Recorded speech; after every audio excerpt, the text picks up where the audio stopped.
Okay, you can begin. Yeah.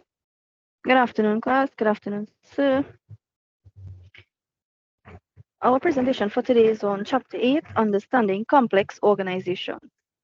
Our group members are Karishma Das, myself, Kutisha Matura, and Angelana Noriga. Slide.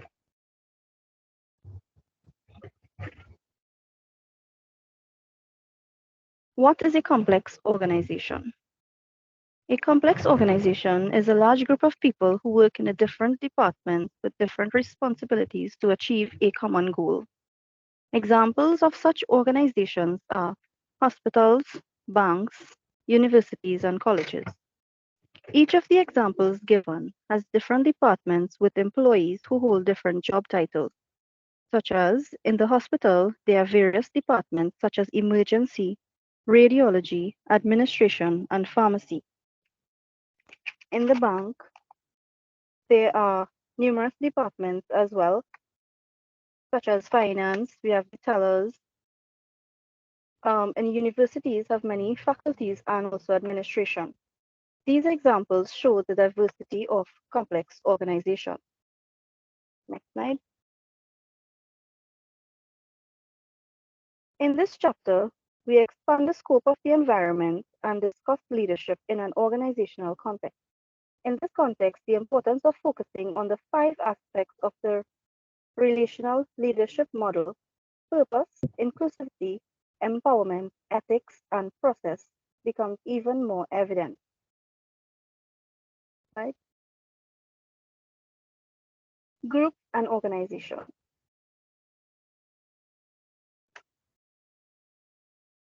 So in order to differentiate between groups and organizations, one can answer the who, what, when, where, how, and why questions. Right?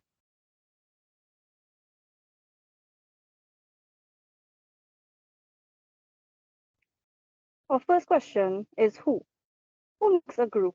Who makes an organization? The size of an average group is usually small, with approximately 3 or more participants, while an organization consists of 20 or more participants or teams. Slide. The second question is what? What is a group? A group is a small collection of individuals assembled together who has some relationship that unites them. For example, a study group. What unites them is their purpose of coming together to study. An organization, on the other hand, is a collection of groups. For example, a school. In the school, there are different classes or groups of students learning different subjects. These classes make up the organization. Right?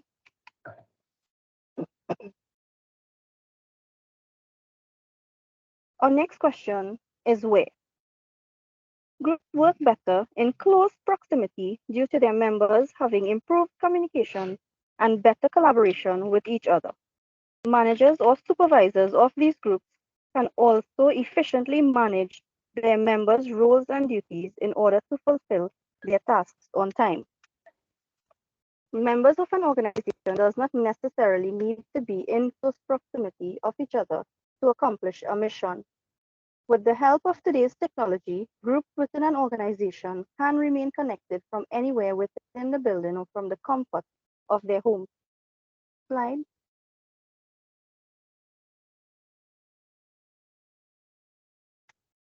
Our next question is when.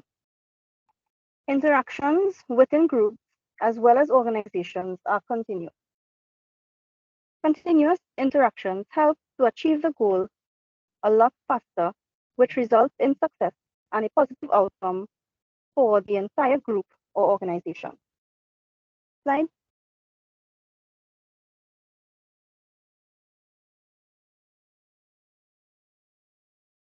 How? Groups operate in simple structures, whereas organizations are complex in their structures. To effectively incorporate each group of the organization, there are many departments in the organizational structure of an organization with many people actively involved in leadership. Next. Our last question is why.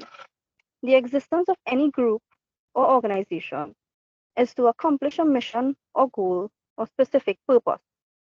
Many people doesn't know why or question why certain organizations or groups got started unless they were part of the founding members. Different groups and organizations would obviously have different goals and purposes, but at the end, their purpose of existence is the same, to accomplish a specific goal. Next.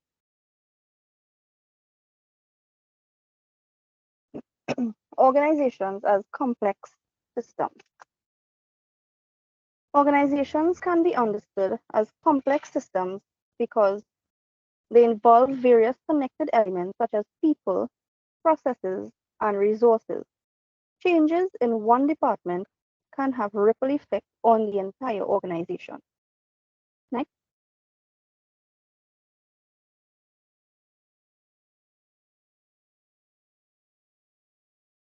Organizations as complex systems can be thought of as a huge puzzle which is made up of many pieces. The different departments of any organization are like the pieces of the puzzle. If one piece of the puzzle changes or gets lost, then it affects the entire puzzle. Similarly, when something changes in one department, it affects the entire organization. Another example for those who may not grasp the concept immediately. Imagine a school.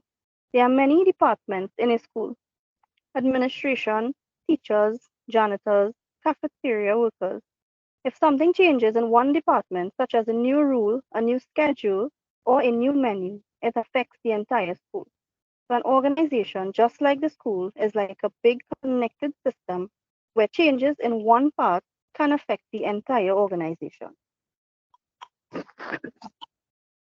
Organizational leadership.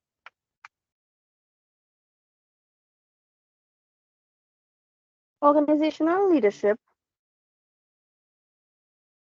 is a group of people who work together to achieve a specific goal. Important decisions are made by these leaders, and they ensure that everyone works well together, keeping the organization on the right path to success. By being inclusive, empowering, ethical, and process oriented, leaders, together with their members, can work together efficiently to achieve success. Just like a good captain motivates their team, a good leader helps their group achieve success in their work. Like organizational structures.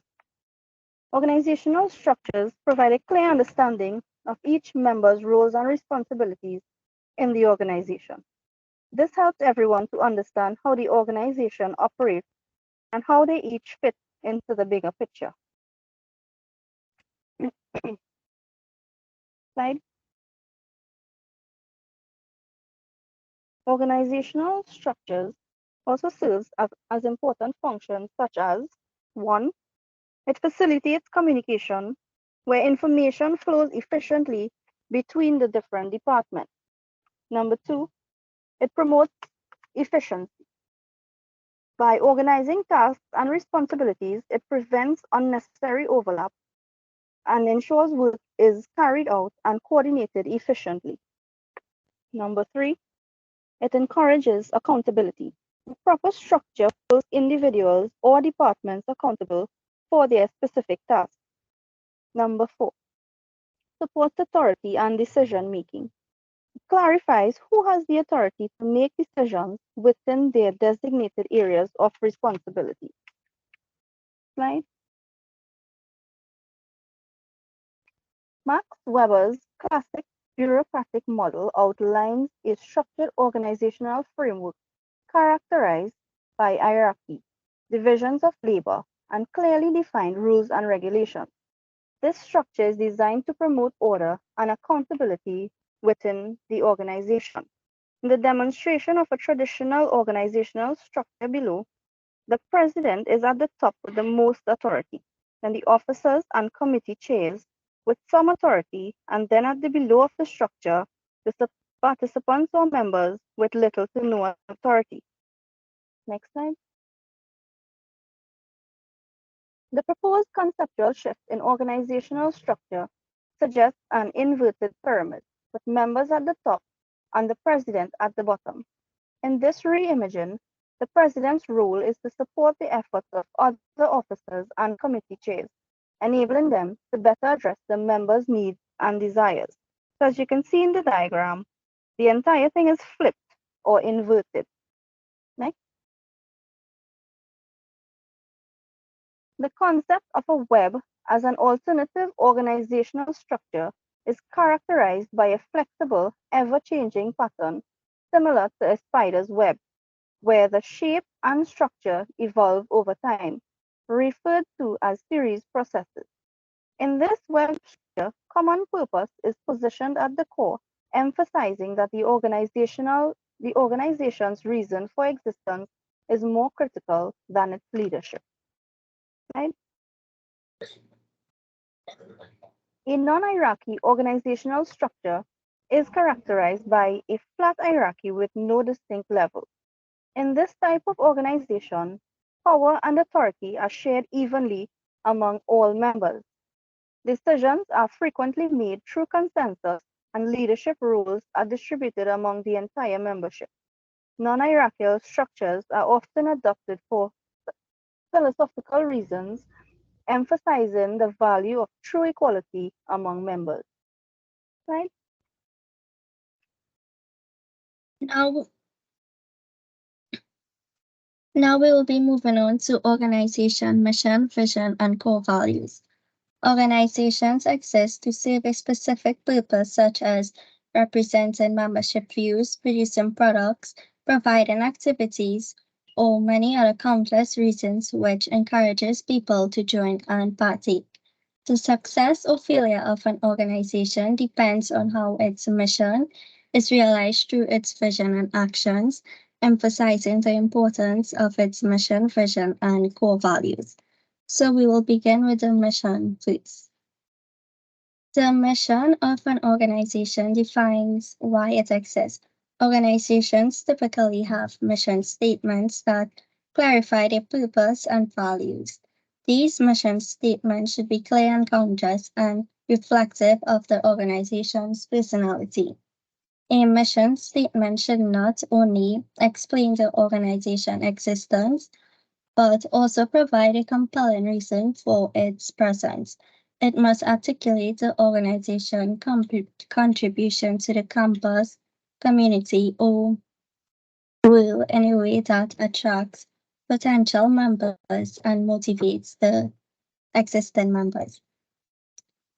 The mission can also entail social, programmatic, political, or other various aspects, but its effectiveness is measured by how well it aligns with the organization actions and goals.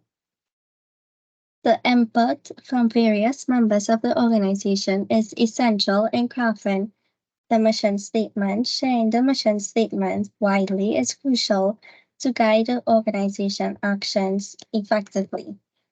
The following are some examples of the 50 corporation mission statements that Jones and Kahina 1995 collected. So the first one is Southwest Airlines. Southwest Airlines. The mission of Southwest Airlines is dedicated to the highest quality of customer service delivered with a sense of warmth, friendliness, individual pride, and company spirit. Dell Computers describe their corporate as the soul of Dell, which includes descriptions of the core elements of customers, the Dell team, direct relationships, and global citizenships. Google sets an incredibly high standard with their mission statements. Google missions is to organize the world information and make it universally accessible and useful. Next is the organization vision. A vision for the organization can be defined in various ways, such as an ideal or unique image of the future according to Courses and Ponsner 1995, or an image of what people of the enterprise aspire for, to be, or become, as per Albrecht 1994. A vision answers questions like what we want to be and what is the best we can be. The vision represents the ideal future for the organization and should be motivating, inspiring, clear, achievable, reflective of high values, and simple. However, to make this vision meaningful and effective, it must be shared and embraced by the organization members. The vision should also tap into the motivational systems of the people within the organizations. Both the mission and vision statement should be clearly stated, inspired, and continually emphasized to guide the actions of the organization. As Margaret Whitley 1992 notes, we need to be able to trust that something as simple as a clear core set of values and vision kept in motion through continuing dialogue can lead to order. In other words, the vision and mission needs to come alive and be kept constantly alive through the actions of the leaders and members of the organizations. These are some examples of inspiring vision statements from today's top companies. So Disney one is to make people happy. Google to provide access to the world information in one click. Instagram capture and share the world moments. Amazon, our vision is to be the Earth's most customer-centric company where customers can find and discover anything they might want to buy online. Starbucks to establish Starbucks as a premier purveyor of the finest coffee in the world while maintaining our uncompromising principles while we grow. Ben& Jerry's making the best ice cream in the nicest possible way. Now, the final concept we're exploring this section is that of core values. Core values are fundamental principles that guide an organization behavior and decision. Collins and Porras, 1994, defined them as the organization's essential and enduring tenets, a small set of general guiding principles not to be compromised for financial gain or short-term expediency.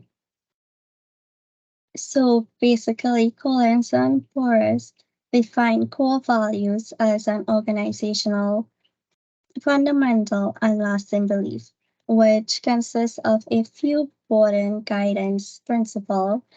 These values should not be mistaken for specific cultural or operational practices and must remain uncompromised even for the sake of financial benefits or short-term convenience. Core values are typically a limited number, usually 3 to 6, and are deeply held, rarely changing. They address how organization members agree to treat themselves and others as they work towards their mission and vision. However, despite their importance, core values are not often discussed or shared among the organization members. The recommendation is to take time both individually and as a group to reflect on the core values that the organization stands for. This reflection can be valuable for the organization's success. Some examples of core values are integrity, respect, teamwork, honesty, accountability, and innovation. Integrity means constantly upholding ethical standards, for example, refusing to engage in fraudulent activities. Respect involves treating colleagues and customers with courtesy, like learning to listen to diverse viewpoints. Teamwork emphasizes collaborating effectively, like sharing ideas and skills to achieve a common goal. Honesty involves being truthful, such as transparent communication with stakeholders. Accountability means taking responsibility for actions, as in meeting deadlines and delivering promises on time. Innovation encourages creative problem solving, like developing cutting edge products or services. Now, this is an example how a company will list and define their core values. So the food manufacturing company Kellogg's has defined some core values that every employee is expected to uphold. Number one, we act with integrity and show respect. Two, we are all accountable. Three, we are passionate about our business, our brands, and our food. Four, we have humility and hunger to learn. And lastly, we strive for simplicity. The next topic we will be moving on to is organizational culture. Organizational culture is a shared set of fundamental assumptions, beliefs, and values that guide how a group or organization perceive things and feel in relation to external adoption and internal integration challenges. It is a powerful force that shapes an organization's behavior and can be managed by leaders. Edgar Schein, 2004, outlines three organizational culture. The first one is artifacts, structures, and processes. These are the most visible aspect of an organization culture. Examples include the physical layout of an office, dress code, and daily routines. The next level is exposes belief and values, strategies, and goals. This level entails the stated values and beliefs of an organization that is often found in the mission or strategic plans. For example, a tech company may expose a value of innovation as a key driver of their business strategy, highlighting the importance of developing cutting-edge technology products. The last level is underlying assumptions, beliefs, and perceptions. These are the deepest and the most implicit level of culture and often go unspoken for. They shape how employees perceive the world and influence their actions. For instance, in an organization where employees have deep-seated belief that employees must always prioritize work over personal life, this assumption may lead to a culture of long working hours and an expectation of constant availability. The deepest level of underlying assumptions influences an organization's values and actions, making it vital for leaders to manage the culture. Terence Steele and Alan Kennedy emphasizes values, heroes' rights, rituals, and communication networks in understanding organizational cultures. Values provide core guidance, heroes inspire, rites and rituals dedicate how daily operations occur, and the communication network depends on people. Different individuals and organizations contribute to the communication network. For instance, storytellers interpret events, gossipers shares information, administration supports sources, and provide insights.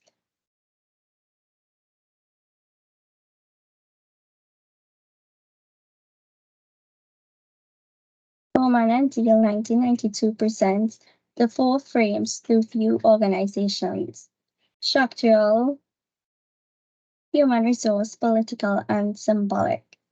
These frames focus on formal processes, people emotions, resource completion, and ceremonies, stories, and heroes, respectively. Understanding these frames help diagnose organization strengths and weaknesses. The first one is structural frame.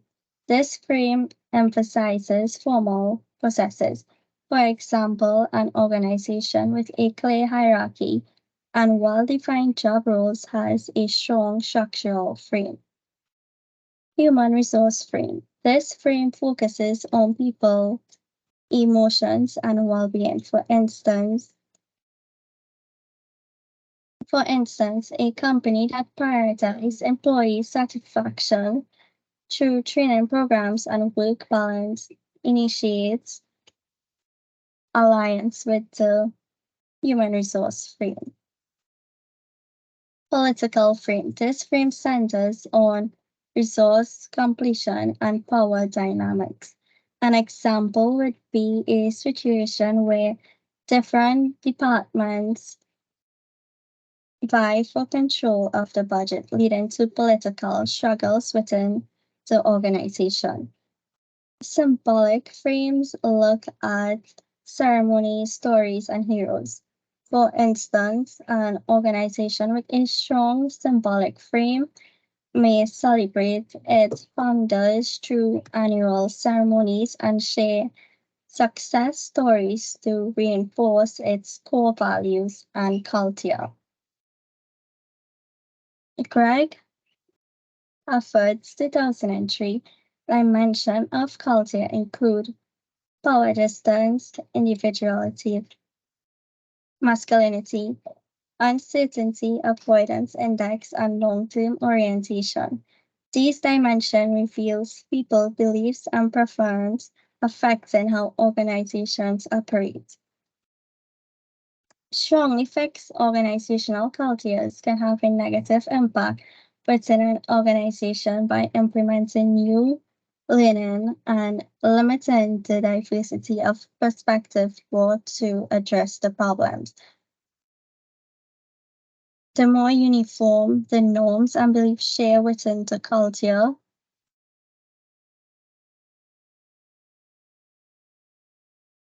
is to change. While it's crucial to develop a culture that aligns with the organization, mission, and value, it is equally important to recognize how this culture might hinder process.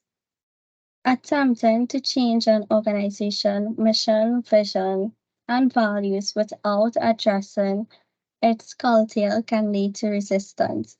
For instance, consider the challenge of eliminating hazing from an organization initiation process.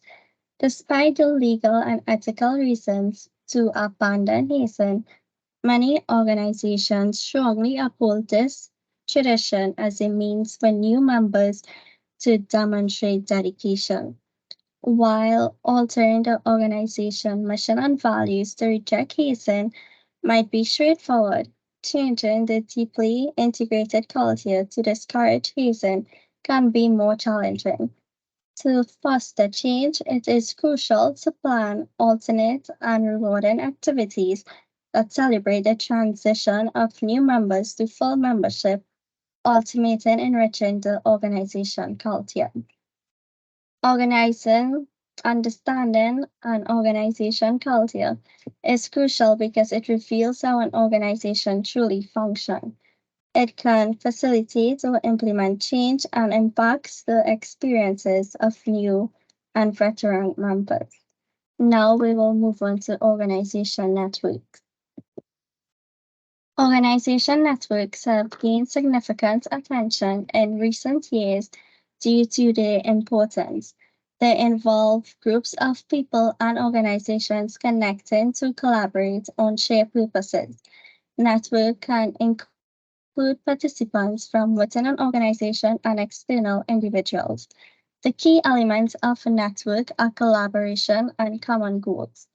Networks are valuable because they bring people together from a diverse range of individuals to address specific issues like planning a university sentimental celebration or ongoing concerns such as students' retention or diversity programs. Successful network information involves defining the network's purpose, establishing strong connection amongst its members, and ensuring the presence of multiple leaders within the organization to drive its objective.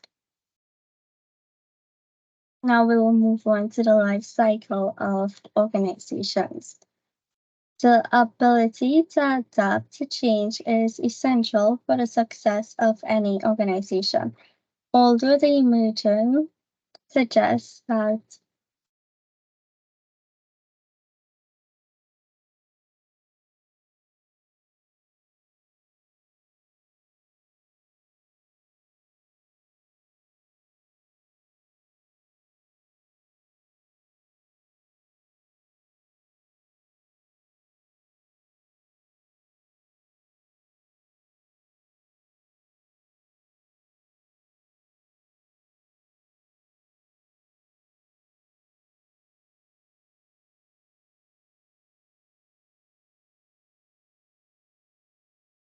Hello, is everything okay?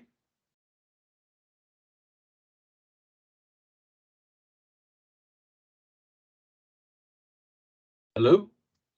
Oh, sorry, my internet was given trouble for a while. Okay, all right.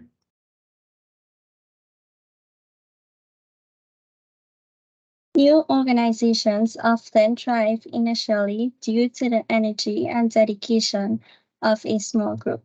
However, long-term success depends on planning for future recruitment and leadership development, identifying, recruiting, preparing, and mentoring future leaders is a crucial but often overlooked responsibility of leadership known as generosity.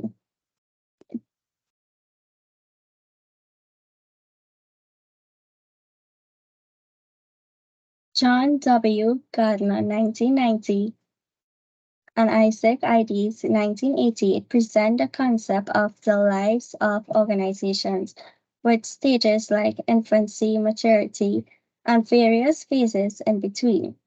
Young organizations are flexible, motivated, and willing to try new things, but they expend more energy for limited resources. As organizations mature, they become more orderly and satisfied with gradual progress. These changes of organizational these stages of organizational lives are similar to the stages of group development. Adi's model is vital for students to understand as it focuses on how an entire organization evolves. Leaders should regularly evaluate how their organization's recent accomplishments and how these achievements align with the organization mission. Meeting and standard procedures should be served as the purpose of efficiency, achieving goals rather than becoming self-service activities. Leaders should focus on describing significant accomplishments, not just the number of meetings they have attended or conducted. Now we'll be moving on to our next topic.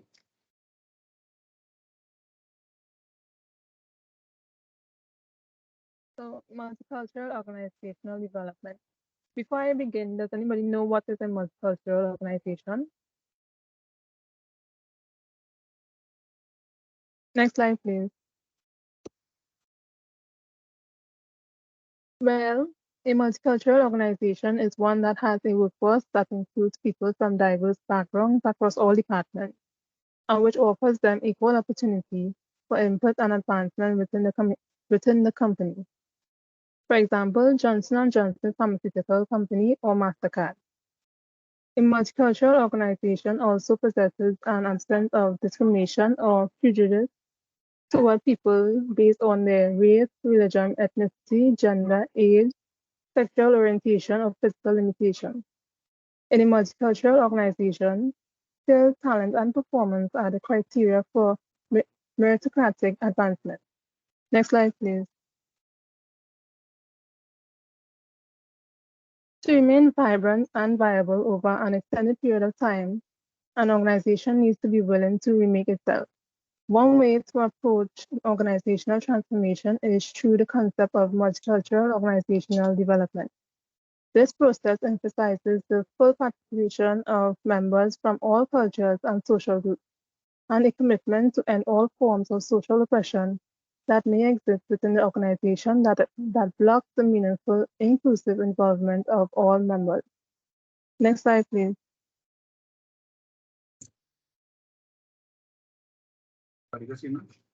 This emphasis on diversity and social justice offers a fresh perspective from which to approach organizational transformation.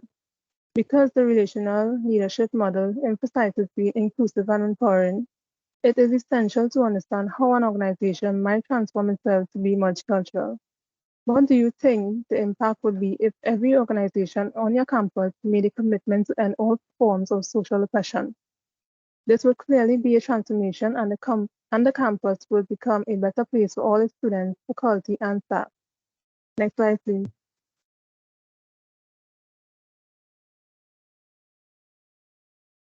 Armand Hales, 1990, and Jackson and Halvino, 1988, offer similar models for multicultural organizational development. Their modules show the organization moving from its perspective that is monocultural and exclusionary to one that is compliant and non-discriminatory through a redefinition process, and finally to a multicultural perspective. Of particular importance in Jackson Halvino's 1988 work is the elaboration of the assumptions that change agents make, depending on whether they come from a monocultural, non-discriminatory, or multicultural perspective, whereas those coming from a monocultural perspective view society as basically harmonious and doing all right. Those having a multicultural perspective see society as filled with conflict and in need of radical change. You may already see examples of these two opposing perspectives on your campus. Learning to understand, respect, and work effectively with others who have strongly held views that differ from your own is one of the great challenges of being a leader. It is also absolutely necessary as you work to make your organization and campus a better place for all people. An example of a multicultural organization is RBC. Next slide, please.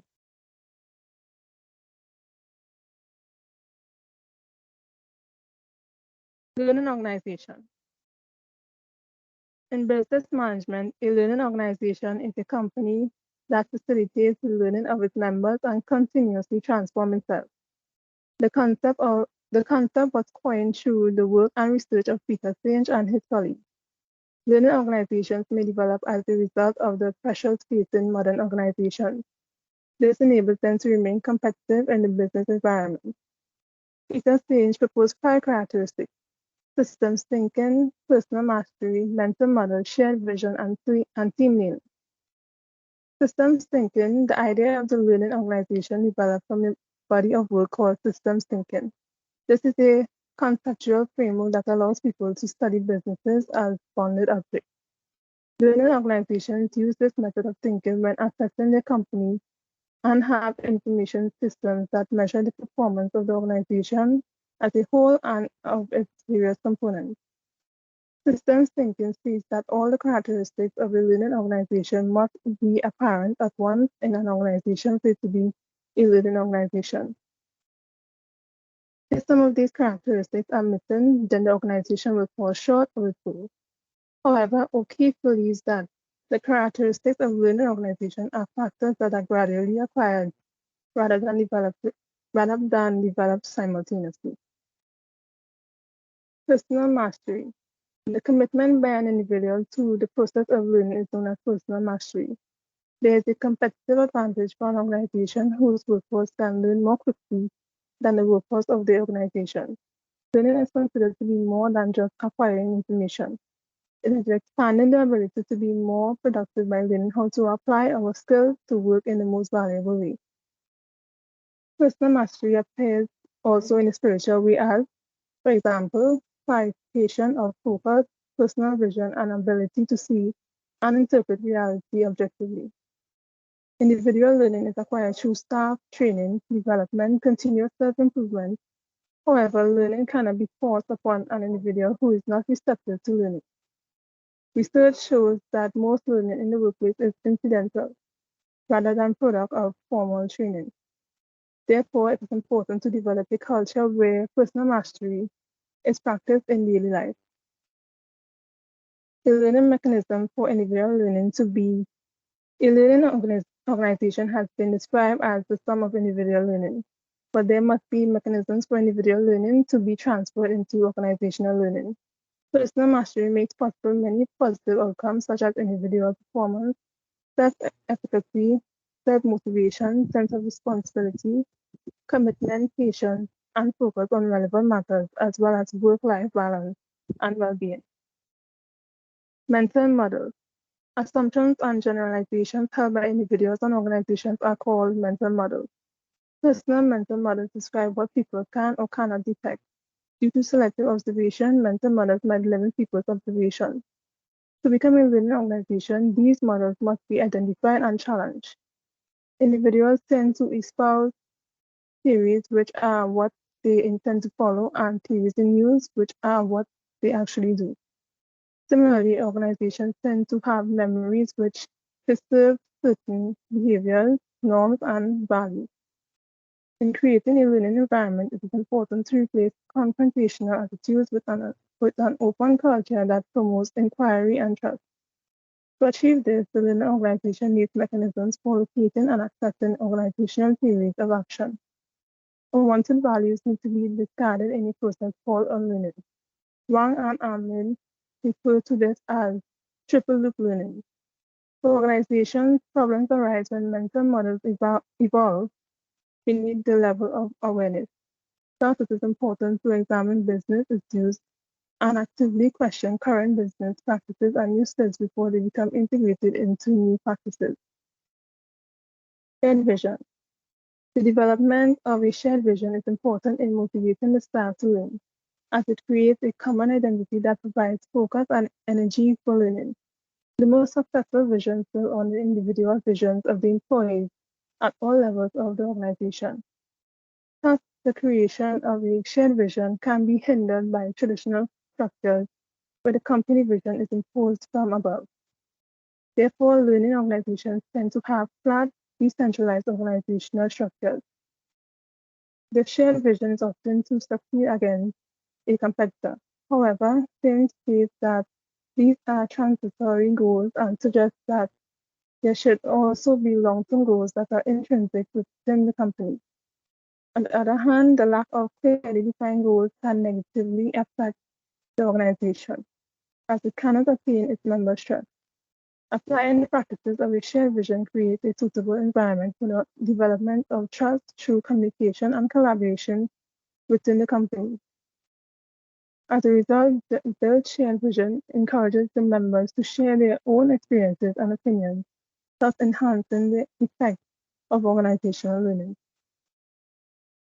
Team learning.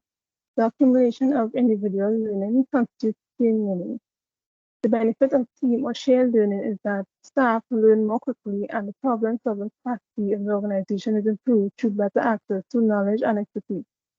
Learning organizations have structures that facilitate team learning with features such as boundary crossing and openness.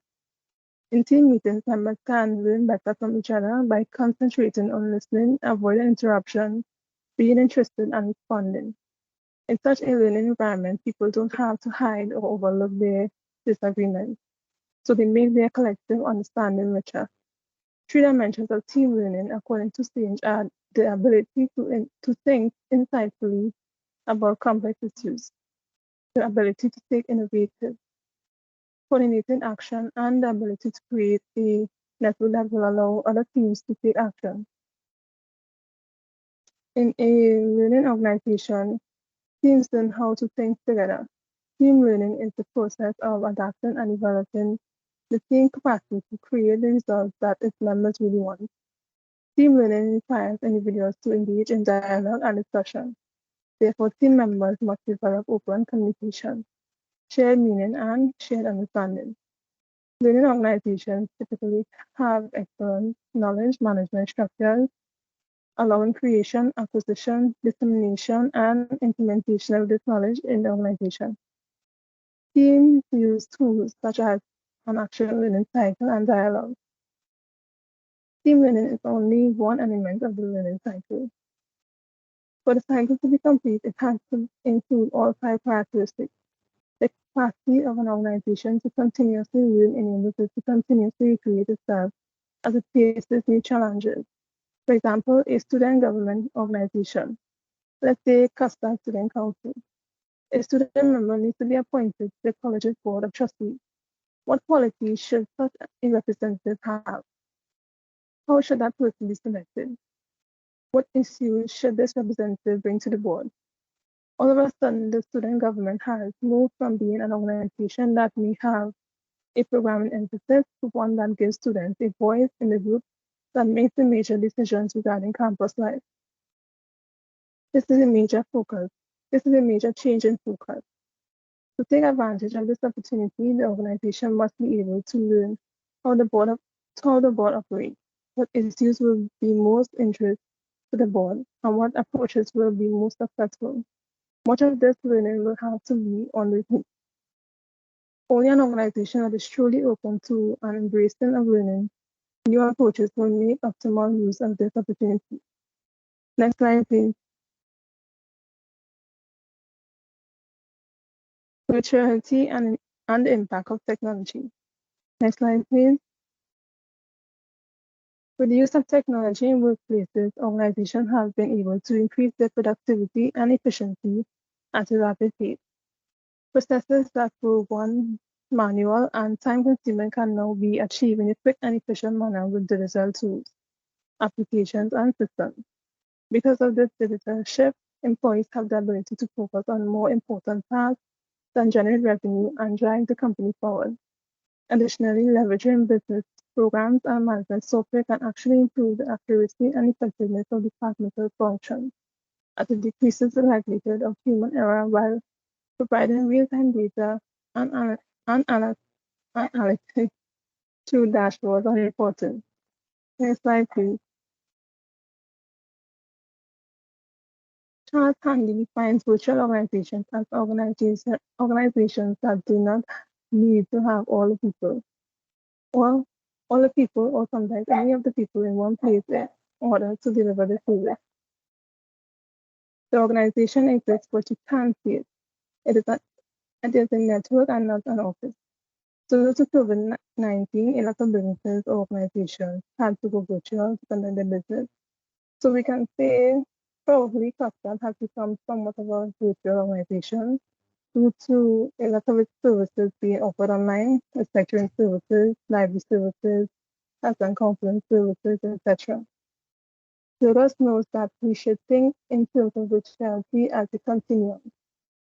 The more the team is separated in terms of geography, time or culture, or organizationally, the more virtual it is. So what will these virtual organizations be like? Handy, Zeros, and Zachary and Beda believe that trust will be extremely important and very difficult to develop when people do not often see each other face to face. He also stresses the need for a common purpose and values to be shared by all organizations members. Davido and Malone note that organizations will certainly be flatter, meaning multiple layers of hierarchy will be a thing of the past and built on the need for the organization's members to be and trust in each other. And they will involve members at all levels more and more in the decision-making process. Leadership within these virtual environments is described by Avilo and Kahi at its core. Leadership is about the development of relationships. Whether connected via information technology or not, leaders have to build relationships in order to lead effectively. Among the associated major changes and future trends identified by Avilo and Kahai are the following. Leaders and followers have more access to information on each other. Leaders is migrating to lower and lower organizational levels, and leaders create and exist in their group. Tesla identifies a number of leadership attributes for success. Among other traits, successful leaders excel in complexity, ambiguity, and uncertainty, and are incredibly curious and insatiable lifelong learners, courageous due to deeply held values and unwavering beliefs, able to build and retain talent. Sakaro and Beda note a number of team leaders' roles and lead to team effectiveness, including enhancing cohesion, nurturing trust, promoting sharing of information and ideas, moderating team conflict, facilitating team coordination and integration, and developing social and human capital. The organization may already feel like a virtual organization, with members coming and going as well as will be online, and signs relative signs in the anything space. You may already be involved in other examples of virtual organization examples to the member of a state, regional, or national coalition with other student government groups. You may plan a leadership conference with students on other campuses via email, phone, fax, I never actually participate in the same movement of the conference meeting. On your campus, you may find of your own organization through the use of cell phones, email, text messaging, Yahoo groups, or other technology than face-to-face meetings. The impact of all this technology cannot be overstated. We now have the ability to communicate and share information with anyone, anytime, anywhere. This means for your future organization. What will it mean for organizations in the future? We have already seen how this technology can be used to organize people. In what other ways will it fundamentally change how organizations operate? Organizations. At what point does having access to all this understanding complex organizations information become overwhelming? At this point, we cannot predict how organizations will change as a result of the use of technology in the future. All we know is that they will change. Next slide, please.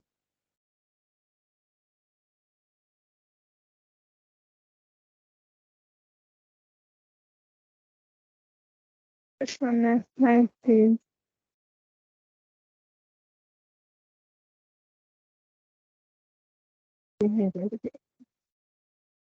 New paradigm leadership in conventional paradigm culture.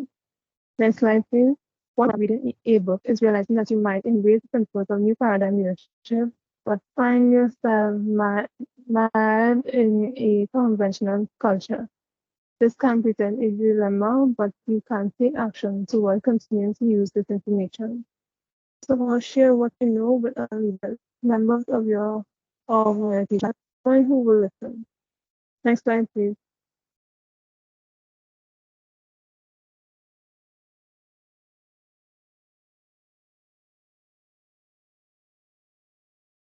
Information that your son may find some other interesting people with whom you as a personal responsibility for finding ways to use the information rather than always saying, well, so and so won't let me do that, or so and so will let me do this.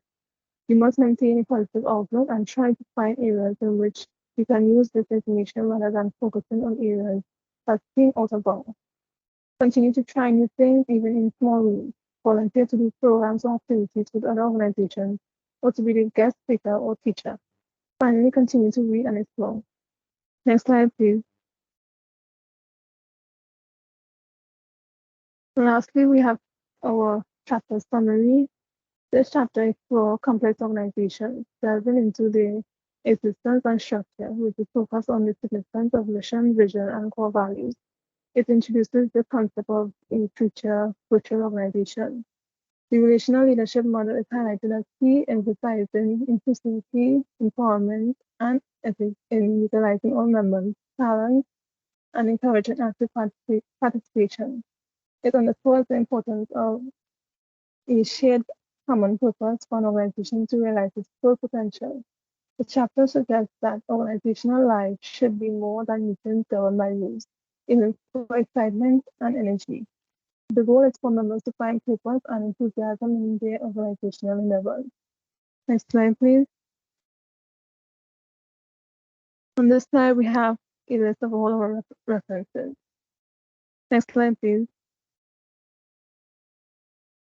So we have come to the end of our presentation. We'd like to thank everyone for listening, and we now open the floor for any questions or comments you might have.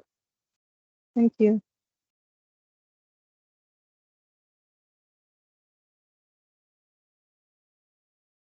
All right, there doesn't seem to be any questions. I'll pause the recording now.